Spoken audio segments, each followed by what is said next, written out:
Now, parents in Jefferson Parish are sounding off on new zoning maps for schools. You're taking a live look right now from inside a meeting at the Jefferson Parish School District building. It's just now getting underway, and those maps were approved last week. The board is now deciding which students will attend which schools. Alyssa Curtis has more on what they're talking about. Many parents weren't on board with the consolidation plan to begin with, and now that the proposed new maps are out, many of them are still unhappy.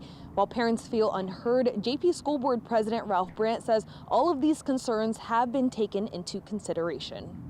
This isn't an easy decision. It's not a decision that we took lightly. Jefferson Parish School Board is moving forward with consolidating the school district.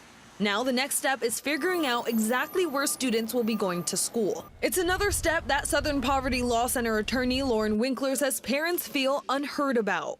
That's incredibly frustrating because school board members are elected officials who are supposed to represent these very people who are speaking out. The proposed zoning maps were created by the superintendent and his team and impact thousands of families, many of whom are Black or Hispanic.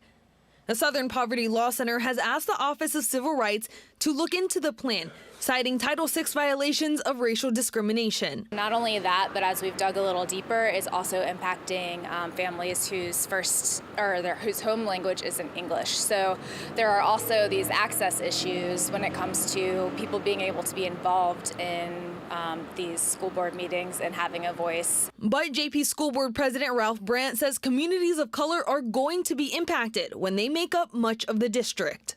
They are the largest proportion of students in the system, so it may seem as if they are somehow being disadvantaged. In actuality, lines are being adjusted throughout the parish, and it's really not meant to advantage or disadvantage any particular segment of our student body.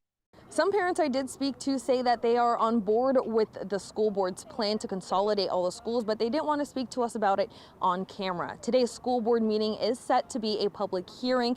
President Ralph Brandt says that they anticipate to vote on it on May 3rd. Reporting in Jefferson Parish, Alyssa Curtis, Eyewitness News.